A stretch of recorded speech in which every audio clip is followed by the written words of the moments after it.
요한 3서 1장 2절 말씀을 우리 다 같이 읽겠습니다. 사랑하는 자여, 내 영혼이 잘됨 같이 내가 범사에 잘되고 강건하기를 내가 간구하노라. 아멘. 지난 3월 13일에 발표된 연구조사였습니다. 목회 데이터 연구소하고 한국교회 탐구센터가 지앤컴 리서치에 의뢰해서 작년 7월 28일부터 8월 11일까지 만 19세에서 59세의 남녀 중에 현재 교회에 출석하고 있는 교인들 1000명을 대상으로 해서 개신교의 가족 신앙에 대한 조사를 했습니다. 거기에 이런 문항이 있었어요. 자녀를 신앙으로 양육하는데 가장 큰 걸림돌이 무엇입니까? 자녀를 신앙으로 교육하는데 가장 큰 걸림돌이 무엇입니까? 제일 많은 사람이 손꼽은 이유가 부모인 내 신앙이 확고하지 않아서예요. 26%였습니다. 가장 높았어요. 그 다음이 각자 너무 바빠 시간이 없어서가 21%였어요. 부모도 바쁘고 아이들도 바쁘다는 거였어요. 세 번째가 자녀의 학업이나 일이 우선이어서였습니다. 16%였어요. 네 번째가 자녀가 신앙을 받아들이려고 하지 않아서 이게 13%였어요. 그리고 다섯 번째가 어떻게 교육해야 되는지 교육 방법을 몰랐기 때문에 이게 9%였어요. 제가 이 조사를 읽으면서 이렇게 딱 눈에 들어왔어요. 자녀들을 신앙으로 양육하는 데 있어서 요인은 두 가지였어요. 하나는 부모의 요인이었고 또 다른 하나는 자녀의 요인이었어요. 그런데 부모의 요인은 부모인 내 신앙이 확고하지 않아서, 또 각자 너무 바빠서, 이거는 부모도 바쁘다는 거니까 부모의 요인인 거예요. 그게 26%, 21%였어요. 그리고 부모가 자녀를 교육하는 교육 방법을 몰랐기 때문에 이게 9%였어요. 다 합치면 66%가 돼요. 다시 말해, 자녀를 신앙으로 양육하는데 가장 큰 걸림돌은 바로 부모 자신에게 있었어요. 그만큼 자녀의 신앙에 있어서, 가정의 신앙에 있어서 부모의 역할이 중요하다는 걸 그대로 보여주고 있는 거예요. 그러면서 영적인 가정을 위해서 교회가 그럼 어떤 역할을 해주면 좋겠냐라고 물어봤더니 49%가 부모의 역할을 교육해달라는 거였어요. 그러니까 교회에서 부모들이 자녀를 교육해야 된다는 걸 얘기하지 않는 거예요. 신앙 교육을 하라는 얘기를 안 하는 거예요. 그걸 해달라는 거예요. 그게 49%였어요. 나는 지금 5월부터 내내 얘기하고 있구만 지금. 예? 여러분, 부모의 신앙이 확고해야 됩니다. 물론 부모들도 바쁘고 자녀들도 바쁜 시대를 살고 있지만 그럼에도 불구하고 무엇보다 부모들이 의지를 가지고 신앙 교육을 우선해야 됩니다. 교육 방법이요? 부모들이 신앙의 샘플이 되면 됩니다. 무슨 말이 필요하고 뭐가 더 필요하겠어요? 부모들이 자녀들의 신앙을 소중히 여기는 만큼이나 믿음으로 사는 모습을 보이면, 그러면 말하지 않아도 따라합니다. 여러분 잊지 마세요. 자녀의 신앙, 가정의 신앙에 있어 부모의 역할이 너무나 중요하다는 걸 말입니다. 사랑하는 교우 여러분, 저는 여러분의 자녀들이, 또 여러분의 가정이, 여러분의 가문이 하나님의 복을 받기를 바랍니다. 신앙의 명문들이 되기를 바랍니다. 그러려면 부모의 역할, 부모의 신앙이 너무 중요합니다. 사도 요한이 자신이 너무나 아끼고 사랑했던 가이오에게 편지를 쓰면서 그의 소망이 담겨있는 축복의 메시지를 전해주지요. 사랑하는 자여, 내 영혼이 잘됨같이 내가 범사에 잘되고 강건하기를 내가 간구하노라. 범사, 이건 모든 일을 말해요. 헬라어 원문에 보면 이 범사에라고 하는 말이 맨 앞에 나옵니다. 그러니까 그걸 강조하는 거예요. 모든 상황에서, 모든 삶에서 최상의 상태에 있기를 바라는 거였어요. 건강을 포함해서 말입니다. 그런데 사도 요한이 그 앞에 덧붙이기를 내 영혼이 잘됨같이 이렇게 덧붙이고 있죠. 거기에서 영혼은 생명이다 라고 제가 말씀드렸어요. 그리스도 안에서 우리가 얻게 된 영적인 생명. 그러니까 가이오는 지금 그 하나님의 영생을 누리고 있었던 거예요. 가이오는 지금 그 영적인 생명이 강건했던 거예요. 너가 그렇게 영적인 생명력을 누리고 사는 만큼이나 그것처럼 너의 육적인 삶도 행복하기를 원한다. 너의 육적인 삶도 잘 되기를 원한다 라는 축복의 메시지였습니다. 그런 걸 보면 여러분, 육적인 삶은 육적인 삶과 관계 있는 것이 아니라 육적인 삶은 영적인 삶과 관계가 있습니다. 다시 말해 우리는 육적인 필요를 추구하면 우리의 육적인 삶이 나아질 거라고 생각하지만 그게 아니라는 거예요. 세상 사람들은 그렇게 생각하고 세상 사람들은 그렇게 살아가고 있는지 모르지만 적어도 우리 그리스도인의 삶의 방식은 그럴 수 없습니다. 여러분, 우리가 영적인 삶을 추구하게 되면, 즉 그리스도 안에서 얻은 생명력을 우리가 추구하게 되면 여러분, 육적인 것도 우리에게 주어지게 된다는 거죠. 그러니까 영적인 강건함이 육적인 강건함이 되는 거예요. 영적인 부요함이 육적인 풍성함이 된다는 겁니다. 제가 이 내용이 우리 집안의 가훈이 되면 좋겠다. 우리가 다 하나님의 복을 받기를 원하고 우리가 다 신앙의 명문 가정이 되기를 원한다면 이게 가장 중요하겠다 싶은 생각이 들었어요. 영혼이 잘됨같이 범사가 잘되고 강건하기를. 여러분의 가정이 그렇게 되기를 축복합니다. 그래서 우리가 지난 주일부터 이 요한 3서 1장 2절의 말씀이 도대체 어떤 의미인지 이 내용을 고스란히 해설해 놓은 것 같은 그런 내용을 지난주부터 우리가 함께 살피고 있죠. 자, 잠언 3장 말씀을 보겠습니다. 잠언 3장 1절부터 10절까지에 보시면 이 육적인 풍성함, 육적인 삶의 모든 필요들, 그러니까 우리가 그렇게 원하는 내용들이 다 나와 있어요. 2절에 장수, 평강, 4절에 은총, 귀중히 여김, 이게 명예라고 그랬죠. 존귀함, 명예. 그 다음에 6절 내 길을 지도하신다. 이게 평탄한 거라고 그랬어요. 평탄한 삶. 그리고 8절에 양약이 되고 골수를 윤택하게 한다. 육적인 건강이라고 그랬어요. 10절에 창고가 가득히 차고 포도즙이 넘친다. 육적인 또 물질의 풍요로움. 그러니까 잠언 3장 1절부터 10절까지에 보면 장수, 평강, 명예, 존귀, 건강, 그리고 물질까지. 이게 다 들어있어요. 이 안에 다 들어있어요. 그런데 그걸 설명하면서 그 앞에 뭐가 나와 있냐면 그리하면 이렇게 나와 있어요. 그러니까 그리하면 장수하고 평강하고, 그리하면 건강하고 명예롭고 존귀하고, 그리하면 물질의 풍요로움이 있고, 그리하면이 다 앞에 나와요. 그러니까 어떤 내용이 먼저 나오고 그리하면 이 모든 것들이 결과적으로 주어진다는 거였어요.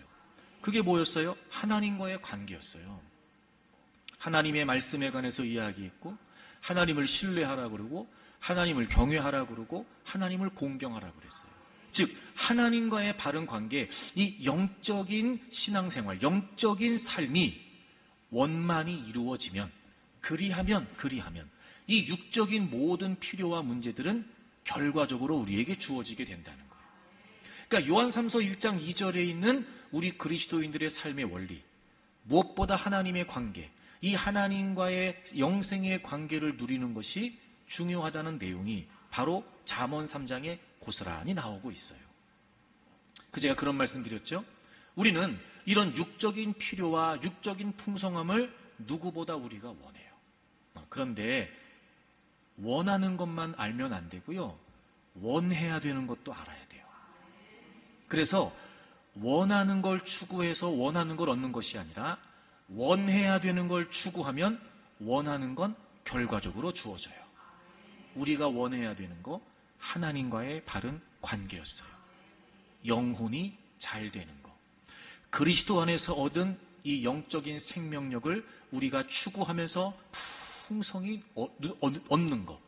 즉 영생을 누리는 삶을 추구하다 보면 육적인 풍요로움과 육적인 부요함은 결과적으로 주어지게 돼요. 그래서 지난 주일에 첫 번째 말씀을 드렸어요. 하나님을 신뢰해라 이렇게 말씀드렸어요. 오늘은 두 번째 말씀을 같이 나누려고 그래요. 자, 우리 7절 8절을 읽습니다. 7절 8절 7절 8절 같이 읽습니다. 시작. 스스로 지혜롭게 여기지 말지어다. 여호와를 경외하며 악을 떠날지어다. 이것이 내 몸의 양약이 되어 내 골수를 윤택하게 하리라. 아멘. 영혼이 잘됨 같이 범사가 잘되고 강건하다. 이게 무슨 말이냐? 하나님과의 관계 두 번째, 하나님을 경외하는 거예요. 경외하는 거예요. 그리하면 8절, 그리하면 어떻게 된대요? 내 몸의 양약이 된대요. 자, 하나님을 경외하면요, 그게 우리의 몸의 양약이 되고 우리의 골수를 윤택하게 한대요. 여러분, 여기서 몸의 양약이 된다는 게 무슨 말이냐면 우리의 몸이 치료된다는 거예요. 몸의 약이 좋다, 이게 무슨 말이겠어요? 고친다는 거예요. 고친다는 거. 치료된다는 거예요. 그 다음에 내 골수를 윤택하게 한대요. 여러분, 여기서의 골수라고 하는 말은 뼈를 의미하는 단어예요. 뼈. 그리고 이 골수가 윤택하게 된다. 이게 무슨 말이냐면 뼈들이 물에 촉촉히 젖어 있는 상태래요.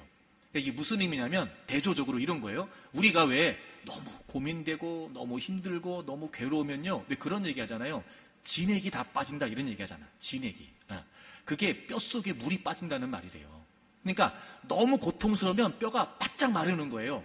그러니까 그것과 대조적으로 뼈가 늘 촉촉한 거예요. 촉촉한 거. 막 생각만 해도 좋지 않아요, 여러분? 뼈가 막 촉촉한 거에서 생기가 있고 활기가 있고, 그러니까 이런 거죠. 소생하고 회복되고 막 이런 거예요. 아, 이게 뼈가 윤택하다. 골수가 윤택하다는 말이래요. 그래서 이게 무슨 말이냐? 우리의 몸, 우리의 정신, 우리의 마음, 이렇게 우리의 전인격적인 건강을 의미하는 거예요. 이야, 여러분, 하나님을 경외하잖아요? 그러면요, 몸도 마음도 건강하대요. 여러분, 우리는요, 다 건강하기를 원해요. 요즘은 건강이 진짜 관심입니다, 여러분. 하여튼 몸에 좋다는 것도 많고, 그래서 좋은 약에, 좋은 식품에, 좋은 운동에 하여튼 난리입니다, 난리. 네. 게다가 여러분, 요즘 가만히 보니까요, 몸의 건강도 중요한데요, 마음의 건강도 중요하더라고요. 저는 가끔 요즘 이렇게 뉴스나 신문 같은 거 이렇게 좀 소식을 좀 접하다 보면 제정신인 사람이 몇 없는 것 같아요. 우리 여기 오늘 오신 분들 빼고 하여튼 그런 마음 안 들어요, 여러분? 아니, 도대체 사람이 도대체 어떻게 이렇게까지 할 수 있을까? 이게 왜 그러냐면 마음이 병들어서 그래요. 정신이 병들어서 그래요. 근데 여러분, 하나님을 경외하잖아요? 그럼 몸도 마음도 건강하대요. 우리식의 사고는 아니, 하나님을 경외하는 거하고 건강하는 거하고 뭔 상관이야? 라고 말할지 모르죠. 근데 잠언 3장, 이게 하나님 말씀이에요. 저는 여러분이 몸도 건강하고 마음도 건강하기를 바랍니다. 여러분의 자녀들도, 여러분의 가문도 하여튼 전인적인 건강의 복이 있기를 바랍니다. 어떻게 하면 돼요? 하나님을 경외하면 돼요. 여러분들이 하나님을 경외하고, 여러분의 자녀들이 하나님을 경외하고, 온 가족들이 다 하나님을 경외하면 여러분 가정 전체가요, 가문 전체가요, 늘 건강한 거예요. 치료가 있고 회복이 있고, 그리고 여러분 그런 사람들끼리 모이니까 여러분 생기가 있고, 여러분 막 발랄하고 활력이 넘치고, 막 무슨 건강식품 광고 같잖아요, 여러분 지금 막.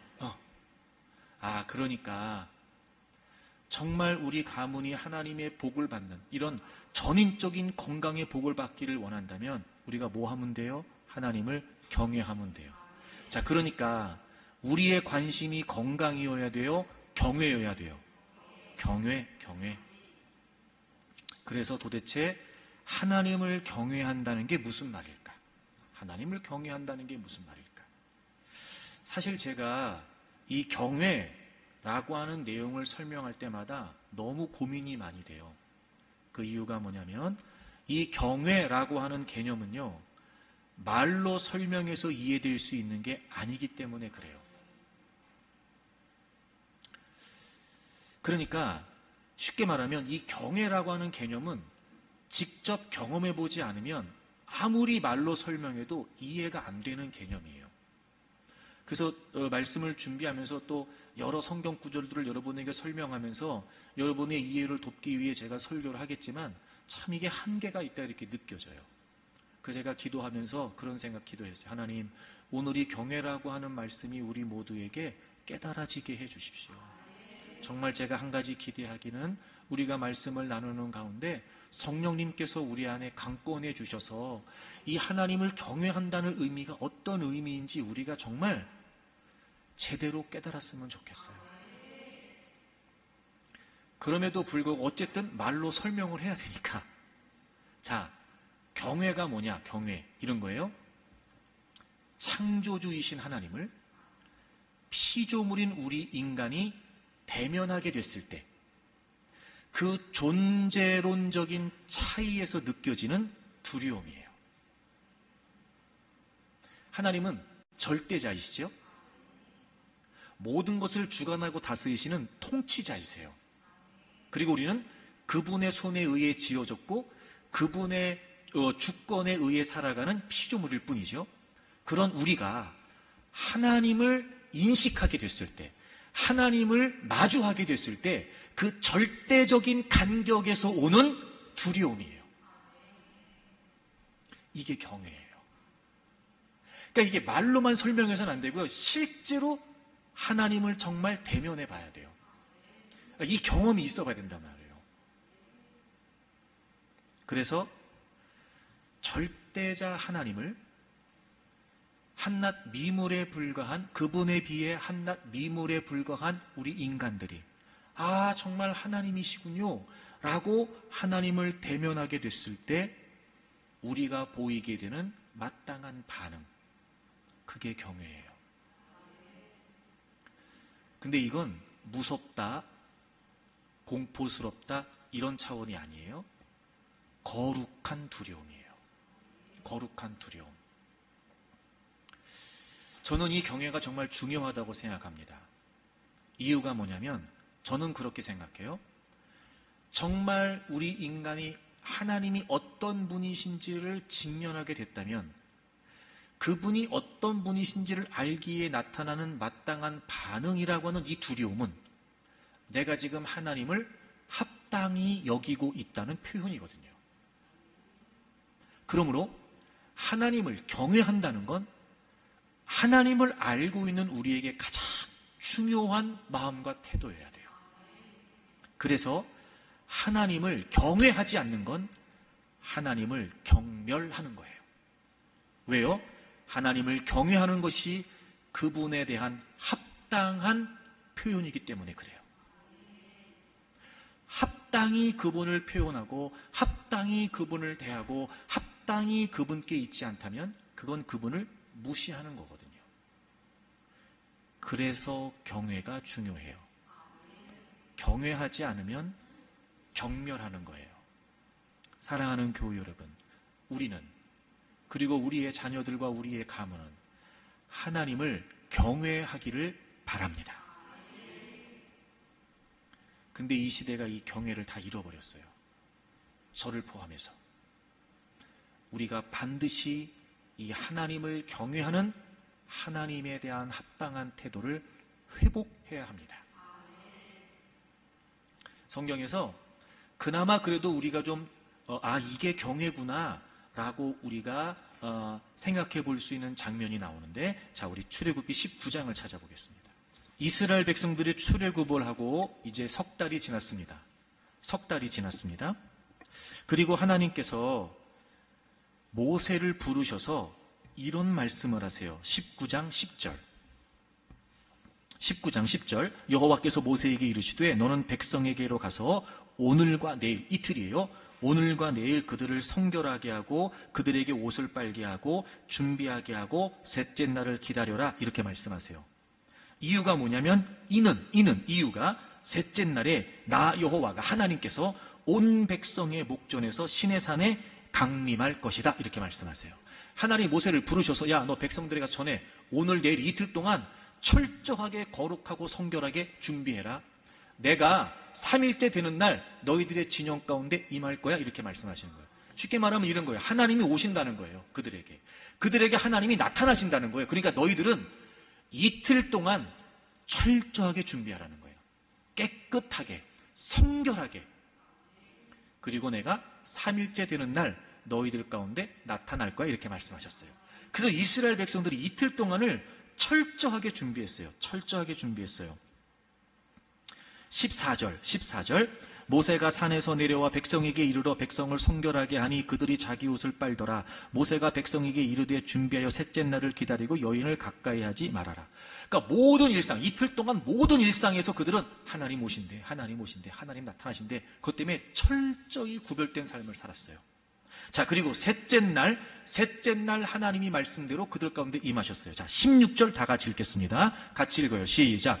셋째 날 아침에 우레와 번개와 빽빽한 구름이 산 위에 있고 나팔 소리가 매우 크게 들리니 진중에 있는 모든 백성이 다 떨더라. 아멘. 그리고 셋째 날 하나님이 임하셨어요. 우레가 있었고 번개가 있었고 빽빽한 구름이 산에 가득 찼어요. 나팔 소리가 크게 들리고 그리고 진동이 있었어요. 그 18절에 보시면 연기가 있었고 하나님이 불 가운데 강림하셨고 온 산이 크게 진동했고, 그러니까 하나님이 지금 그들 가운데 임재하셨다라고 하는 현상들이 막 나타나고 있었어요. 그리고 이스라엘 백성들이 한결같이 어떻게 했냐면 다 부들부들 떨었어요. 여기에서 이 떤다라고 하는 말이 바로 그 두려움에 휩싸여 있는 상태를 말해요. 이런 거예요. 이틀 동안 띵까띵까 놀다가 하나님이 오신 것도 아니고, 정신없이 살다가 아무 생각 없이 살다가 하나님이 오신 것도 아니고, 미리 하나님이 내가 너네들 가운데 임할 거야, 이틀 동안 준비해, 이틀 동안 철저하게 구별된 삶으로 준비했어요. 그리고 하나님이 오셨는데 바들바들 떨고 있는 거예요. 지금 그 하나님의 영광과 그 하나님의 임재 앞에 이런 거 아닐까? 숨소리도 지금 못 내는 거예요. 납작 엎드려서 손 하나 까딱하지 못하는 거예요. 그 하나님의 영광과 하나님의 임재를 지금 직면하고 있는 그들이 꼼짝달싹 못하고 납작 엎드려서 바들바들 떨고 있는 거예요. 이게 경외예요. 이게. 과연 우리가 하나님을 경외하는가? 물론 목사님 이건 구약이고 지금은 다 예수님 오셨고 우리가 은혜 시대에 사는데, 그래요, 맞아요. 근데 한 가지 더 내가 물어볼게요. 그럼 구약의 하나님과 신약의 하나님이 다른 분이세요? 아니에요. 그래요, 하나님은 우리에게 은혜를 주셨고 예수 그리스도를 통해 사랑을 베풀어 주시는 분이시죠. 그분은 한량없는 긍휼을 베풀어 주시는 분 맞아요. 그래도 하나님이세요. 그분이 창조주이시고 그분은 지금도 절대자이십니다. 근데 우리가 이렇게 하나님에 대한 거룩한 두려움이 있냔 말이에요. 이 신적인 경외감. 이거 우리가 다 잃어버리고 사는 거예요, 지금. 그래서 하나님이요, 너무 우스워졌어요. 그러니까 나는 무슨 형식적으로, 의식적으로, 율법적으로 뭘 하라 이 말이 아니에요. 적어도 우리의 마음이 과연 하나님께 어떠냔 말이에요. 그러니까 이게 꼭 긍정적이진 않은데 이렇게 하라는 게, 저는 이런 마음으로 이렇게 하는 경우가 있어요. 저는요, 이 성경책 있잖아요. 이게 하나님 말씀이잖아요. 저는 그 어떤 경우에도 이 성경책 위에 그 어떤 것도 올려놓지 않습니다. 이게 제가 지키는 철칙이에요. 왜 그러냐? 어떤 그런 그런 모양이, 그 형식이 뭐가 중요합니까라고, 그게 아니고 제 마음속에 이 말씀은 하나님의 말씀, 즉 하나님의 권위가 있다는 걸 제가 인정하고 싶은 거예요. 저는 이 위에 아무것도 안 올려놔요. 책도 안 올려놔요. 제가 그걸 항상 신경 씁니다. 그래서 저 스스로 하나님에 대한 의식을 갖고 싶은 거예요. 우리는요, 지금 하나님에 대한 의식이 없어요. 이게 문제입니다. 여러분, 하나님을 경외하면 전인적으로 강건하대요. 내가 정말 하나님을 경외하고 있는가? 우리의 가정이 하나님을 경외하고 있는가? 살피셔야 돼요. 정말 주님의 이름으로 권면합니다. 사랑하는 교우 여러분, 하나님을 경외하십시오. 그럼 여러분, 우리가 왜 하나님을 경외하는 걸 잃어버린 걸까? 우리가 하나님을 모르지 않아요. 우리는 하나님을 믿는다 말하고, 때로는 우리가 하나님을 만났다고도 말하고, 하나님의 은혜를 경험했다고도 말해요. 근데 왜 우리는 하나님이 누구인지 알면서, 즉 하나님이 인식이 되는데 왜 우리는 경외가 안 될까? 둘 중에 하나겠죠. 정말 인식이 안 된 걸 수도 있고, 정말 인식이 됐으나 하나님을 무시하는 걸 수도 있고. 근데 제가 보니까 경외가 안 되는 게 하나님을 제대로 우리가 인식하지 못하고 있는 건 아닐까? 이런 마음이 들었어요. 바로 이 이유 때문이에요. 자, 고린도후서 4장을 찾으세요. 고린도후서 4장 6절을 보세요. 어두운데 빛이 빛이라 말씀하셨던 그 하나님께서, 자, 여러분 잠깐 저를 보시겠어요? 어두운데 빛이 빛이라 말씀하셨던 그 하나님, 이런 거죠. 자, 하나님께서 천지를 창조하시기 전에 이 세상은 다 흑암이었어요. 깜깜했어요. 그렇죠? 그러니까 한 번도 빛이 없었던 때니까 우리가 생각하는 캄캄함보다 더 캄캄함이에요. 그냥 어둠 그 자체였어요. 빛이 없었으니까 한 번도.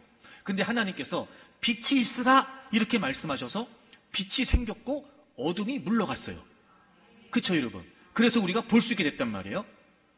자, 그렇게 이 흑암의 세계에 빛을 창조하셔서 어둠을 몰아내시고 빛을 보게 하신 그 하나님께서, 그 다음 보세요. 예수 그리스도의 얼굴에 있는 하나님의 영광을 아는 빛을 우리 마음에 비추셨느니라. 자, 우리는 우리의 죄 때문에 죄와 사망의 권세 안에 있었어요. 즉 우리는 영적인 어둠 속에 있었어요. 그런데 하나님께서 그 하나님의 영광을 볼 수 있는 빛을 우리 마음에 비추어 주셨어요. 그래서 어둠이 물러갔어요. 이 세상이 흑암이었는데 빛을 창조하셔서 어둠이 물러가고 볼 수 있게 된 것처럼 우리 역시 영적인 어둠 속에 있었는데, 그래서 우리가 하나님의 영광을 볼 수가 없었는데, 그런 우리에게 하나님께서 하나님을 볼 수 있는 빛을 비춰주셔서 어둠을 물러가게 하셨고 우리가 하나님을 보게 됐어요. 근데 그 하나님의 영광을 아는 빛이 어디에 있어요? 성경을 다시 보세요. 그 하나님께서 예수 그리스도의 얼굴에 있는, 예수 그리스도의 얼굴에 있는 하나님의 영광을 아는 빛을, 그러니까 여러분, 하나님의 영광을 아는 빛이 어디에 있어요? 예수 그리스도의 얼굴에 있어요. 그러니까 예수님은 우리가 하나님을 볼 수 있는 빛이시란 말이에요. 그도 그럴 것이, 우리가 죄와 사망의 권세에 있었던 원인, 우리의 모든 죄 말입니다. 이 죄를 누가 대신 짊어지셨어요?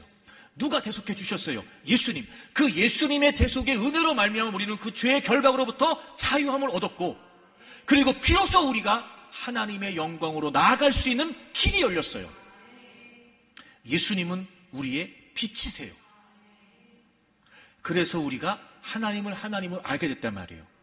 로마서 3장 23절에 있는 것처럼 모든 사람이 죄를 범했기 때문에 하나님의 영광에 이를 수가 없었어요. 그 누구도 하나님께 나아갈 수 없었어요. 영적인 흑암 속에 있었어요. 근데 예수 그리스도가 우리에게 한 줄기 빛이 되어 주셨어요. 어둠을 몰아내 주셨단 말이죠. 그리고 바로 그 하나님의 영광 앞으로 나올 수 있도록 길을 열어 주셨어요. 이 말씀이 그 말씀이에요. 그 복음 말입니다. 그 십자가 말입니다. 자, 그런데 4절 보세요. 4절. 그 중에 이 세상의 신이 믿지 아니하는 자들의 마음을 혼미하게 하여. 여러분이 혼미하게 한다는 말이 무슨 말이냐면, 사탄이 복음의 광채를 가리면서 우리를 회방한다는 거예요. 그리스도의 영광의 복음의 광채가 비치지 못하게 함이니 그리스도는 하나님의 형상이니라. 자, 우리가 하나님의 영광을 알 수 있는, 하나님의 영광을 볼 수 있는 유일한 길은 예수 그리스도세요. 근데 그 사단이 그 예수 그리스도의 복음의 광채를 가리운대요. 회방한다네요. 못 보게 한대요. 이런 거예요. 우리와 하나님 사이에는 누가 계시는 거예요? 예수님이 계시는 거죠. 유일한 중보자는 예수 그리스도 한 분이세요. 그런데 원수마귀가 우리가 온전히 하나님을 향하지 못하도록 이 예수 그리스도, 하나님의 형상이신 예수 그리스도를 가려버린대요. 그럼 하나님을 알 수 있어요, 없어요? 하나님을 볼 수 있어요, 없어요? 하나님 만날 수 있어요, 없어요? 하나님의 영광을 볼 수 있어요, 없어요? 없어요. 하나님을 알 수 없어요. 예수 그리스도가 아니면 하나님을 인식할 수 없어요. 우리가 왜 하나님을 경외하지 못할까? 우리가 왜 진정으로 하나님께 합당한 태도와 합당한 마음을 보이지 못하는 걸까? 복음의 부재 때문에 그래요. 이 시대가 복음을 잃어버렸어요. 십자가와 상관없이 살아요. 복음의 가치, 복음의 정체성, 복음의 능력, 복음의 목적 상관없이 살아요. 교회를 출입하지만 십자가와 멀어진 지 오래예요. 신앙생활 한다고 말하고 하나님 믿는다고 말하지만 복음과 관련 없이 살아요. 그냥 나 잘 되면 돼요. 나 잘 먹고 잘 살면 돼요. 그리고 가끔 한 번씩 하나님 말씀에 순종해주면 돼요. 그게 우리 신앙의 전부가 돼버렸어요.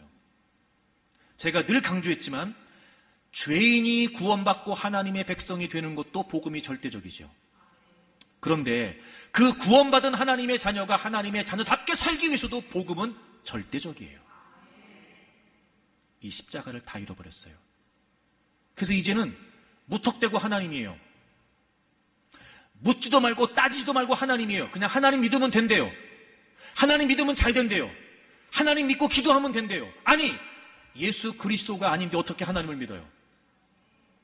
예수 그리스도 없이 어떻게 하나님께 기도를 해요? 그건 미신이에요, 여러분. 그건 믿음이 아닙니다. 그러니까 복음이 중요해야 되고 십자가가 분명해야 돼요. 예수 그리스도가 아니면 그 누구도 하나님께 나아갈 수 없어요. 근데 이제 그거 안 중요해요. 그냥 교회 나오세요. 그냥 하나님 믿으세요. 잘 된대요.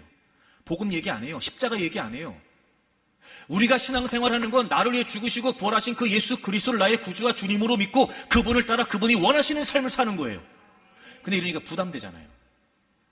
그러면 다시 한번 생각해봐야 되는데, 내가 교회를 괜히 나왔나? 이런 사람 많을걸요? 굳이 그런 얘기 안 하는 거예요. 다 덮어놓고 묻어두고, 묻지도 말고 따지지도 말고, 그냥 하나님 잘 믿어. 잘 될 거야. 다 하나님 복 주신 게잖아. 이건 미신이라니까, 여러분.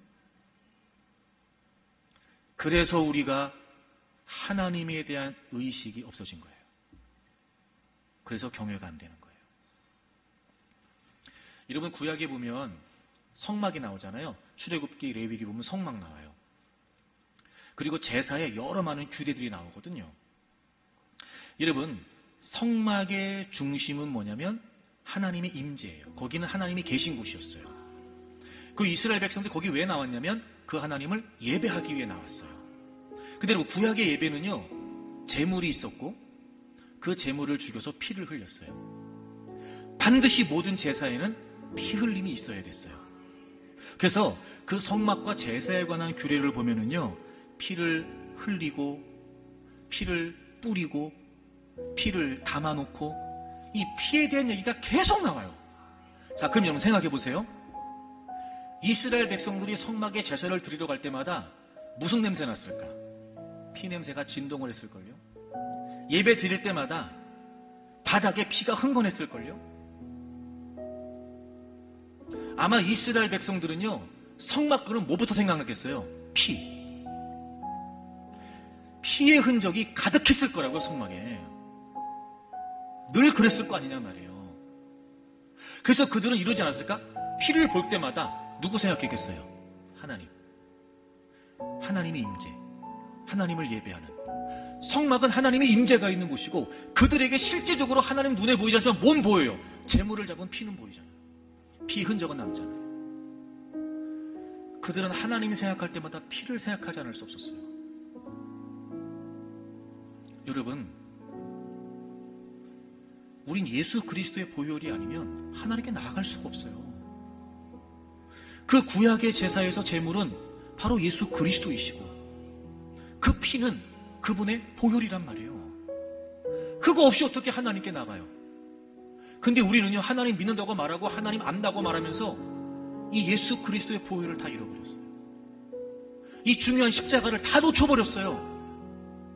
그리고 무턱대고 묻지도 않고 따지지도 않고 그냥 하나님이에요.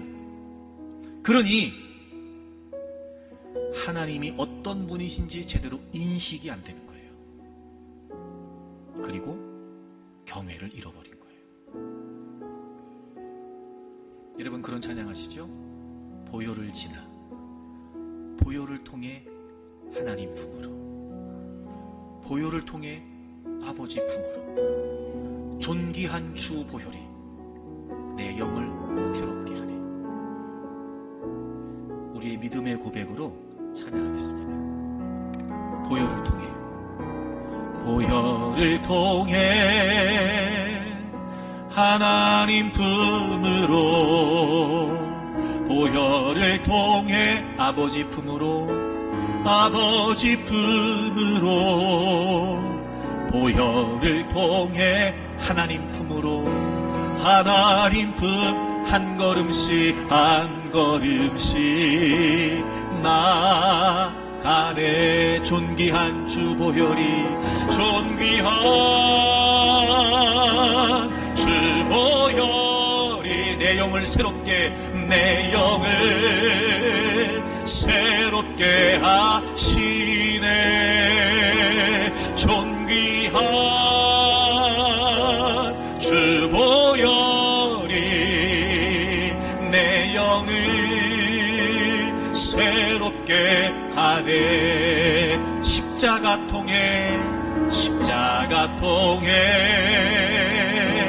하나님 품으로, 십자가 통해 아버지 품으로, 아버지 품으로, 십자가 통해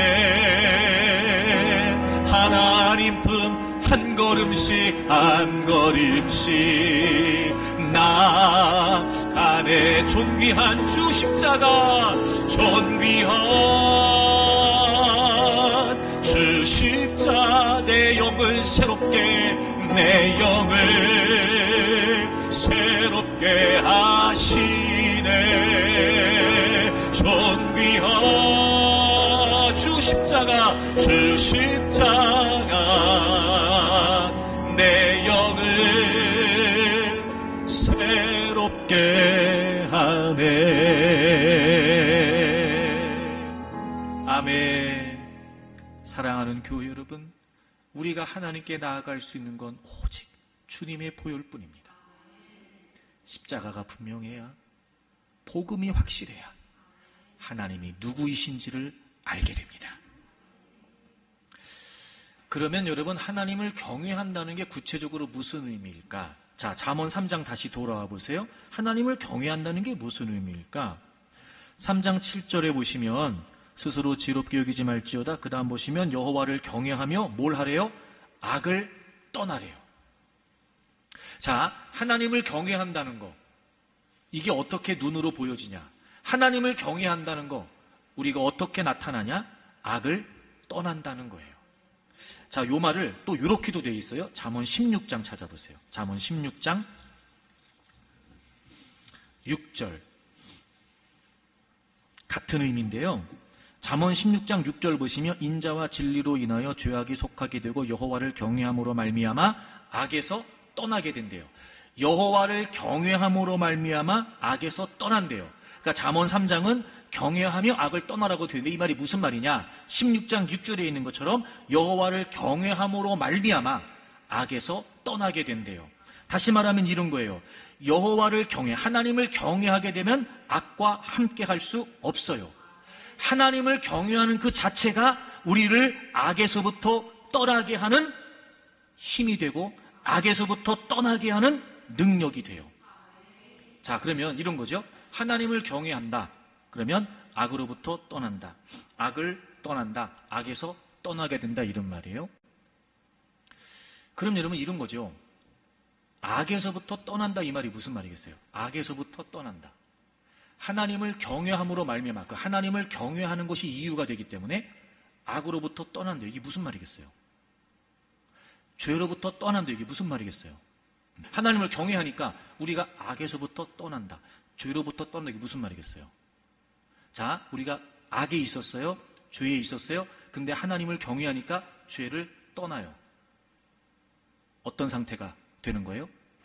죄와 분리되는 거예요. 죄와 구분되는 거예요. 이게 뭐예요? 거룩. 거룩.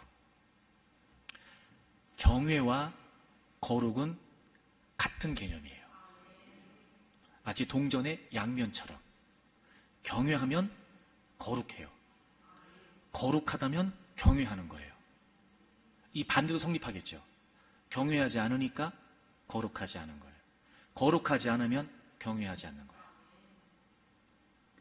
분리, 구분. 그래서 여러분 정말 하나님을 경외하잖아요. 그럼 이런 거예요. 자, 우리가 하나님을 인식해요. 그러면 그분이 어떤 분인지 알기 때문에 그분을 경외한단 말이에요. 하나님을 인식한다고요. 하나님을 인식하는 사람, 정말 하나님이 인식되는 사람은요, 우리의 모든 삶에서 하나님을 의식하지 않을 수가 없어요. 늘 머릿속에 누가 계세요?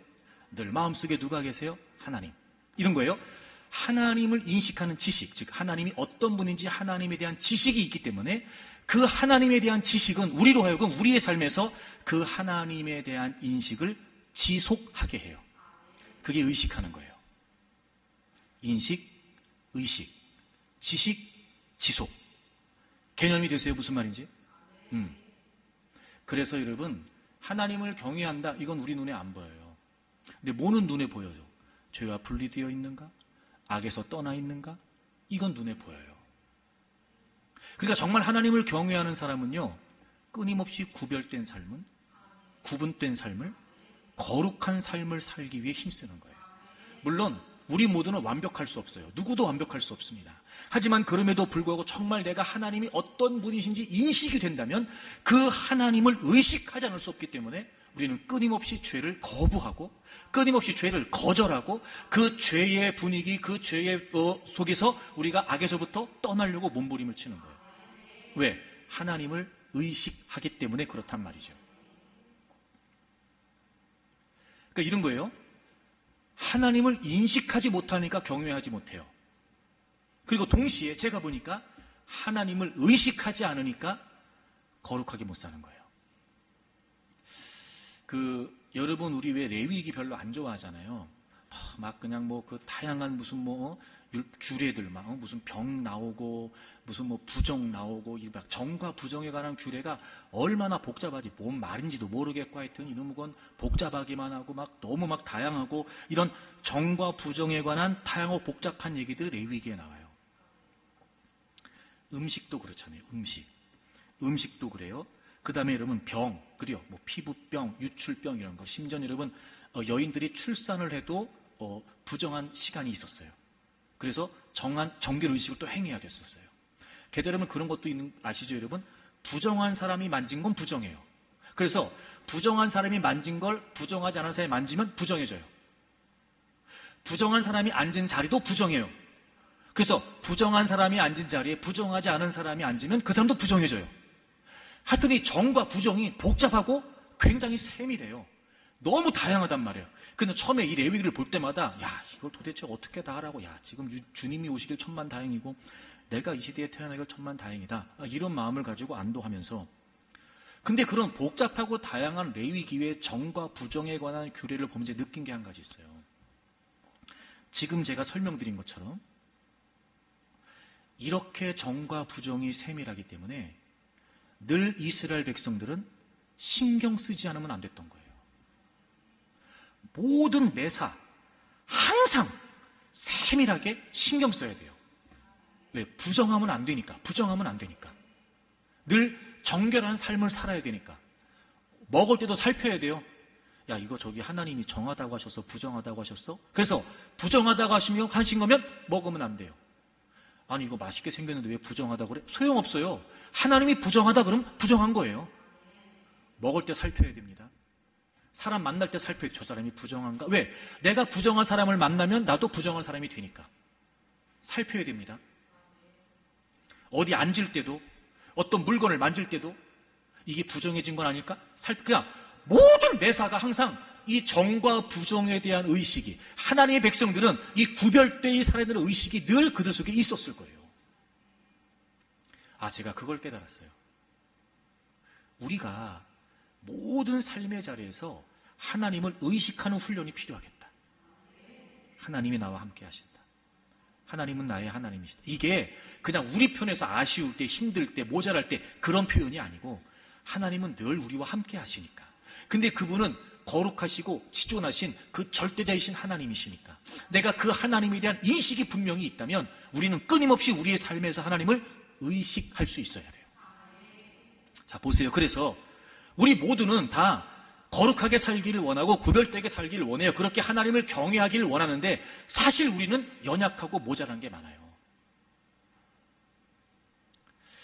그래서 우리가 하나님을 의식하는 방법 중에 하나가 뭐냐면요, 주변을 살피는 거예요. 주변을. 이게 무슨 말이냐? 우리는 그 누구도 주변의 영향력에서 자유할 수 있는 사람이 없어요. 게다가 우리 주변에요, 지금 죄를 지을 수 있는 상황이 얼마나 많은지 몰라요. 난 괜찮아. 뭐 그 정도쯤이 천만에요, 여러분. 그래서 여러분, 관계, 상황, 조건 이런 걸 끊임없이 살펴서 우리가 하나님을 경외하는 자들로서 거룩한 삶을 살아야 된다라고 하는 의식이 필요해요. 만일 우리가 아무런 의식 없이 괜찮아, 다 그런 거지, 세상은 뭐 그런 건데, 물론 세상은 그래요. 하지만 우리가 끊임없이 우리의 주변을 살펴서 점검하지 않으면 우리는 구별되이 사는 게 어려워요. 타협하기 쉽고요, 허용하기 쉽습니다. 한 번이 두 번 되고요, 두 번이 세 번 됩니다. 뻔히 그 상황과 그 조건과 그 관계는 내가 죄를 짓지 않을 수 없어. 근데 여전히 그게 유지가 되고 그걸 우리가 살피고 거절하고 바꾸지 않는다면 그건 무슨 말이에요? 그냥 그렇게 살겠다는 거 아니에요? 하지만 여러분, 제 말이 틀리지 않죠? 주변을 살펴야 돼요. 우리는 그 주변의 영향력으로부터 자유할 수 없기 때문에 그래요. 그래서 중요한 게 뭐냐? 구분, 분리. 여기서 제일 중요한 게 뭔지 아세요? 기준이에요. 기준. 그래서 우리에게 말씀을 주신 거예요. 모든 성경은 하나님의 감동으로 되어 있어요. 그 감동이라고 하는 말은 하나님의 호흡이라고 하는 표현이에요. 다시 말하면 그 디모데후서 4장 16절에 모든 성경은 하나님의 감동으로 되어 있다. 이 감동이라는 번역은 이 헬라어 단어가요, 신약 성경에 거기 딱 한 번 쓰인 단어예요. 거기만 쓰였어요. 이 호흡이라고 하는 단어가. 무슨 의미냐? 성경은 하나님의 주권적인 개입으로 우리에게 주어진 거예요. 그러므로 정말 하나님을 알고 정말 하나님을 경외한다면, 그래서 성경이 기준인 거예요. 교훈과 책망과 바르게 함과 의로 교육하기에 유익하다 그랬어요. 여러분, 교육이 뭔지 아세요?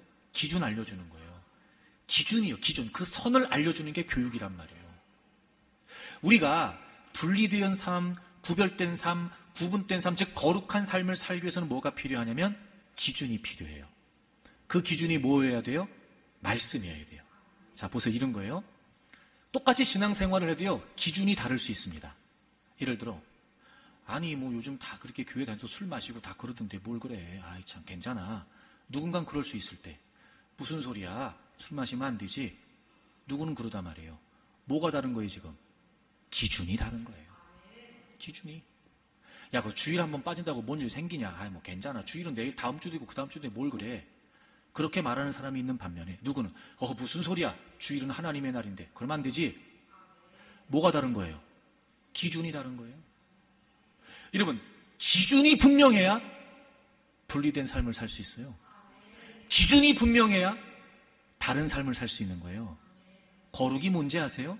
기준이 다른 거예요. 뭘 기준으로 살아요? 말씀을 기준으로. 즉 하나님을 경외한다는 건 어떻게 나타나느냐?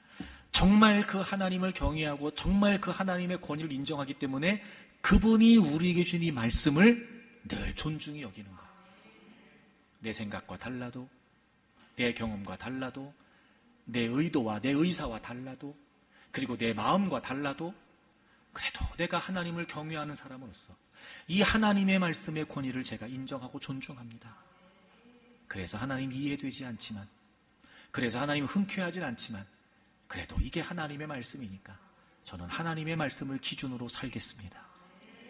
이게 경외하는 거예요. 그러면요, 말씀대로 살면 당연히 죄와 분리가 되겠죠. 말씀대로 살면 당연히 악과 멀어지게 돼 있어요. 그게 곧 하나님을 경외하는 거예요. 사랑하는 교회 여러분, 하나님을 경외하면 전인적으로 건강하답니다. 하여튼 다 건강하십시오. 아프지 말고, 하여튼 아팠다가도 싹 낫고, 하여튼 여러분의 가정도, 여러분의 가문도 다 전인적인 건강의 길을 축복합니다. 하나님을 경외해야 됩니다. 건강에 관심을 가지면 안 되고 경외에 관심을 가지세요. 다시 복음 앞으로 돌아와서 내가 정말 하나님을 인식하고 있는가, 그리고 내가 정말 그 하나님을 내 모든 삶의 자리에서 의식하며 살고 있는가, 내 삶의 기준은 하나님의 말씀인가 살피십시오. 하나님을 경외함으로 거룩한 삶을 사십시오. 그리고 성경에 약속된 대로 전인적인 건강도 있기를 축복합니다.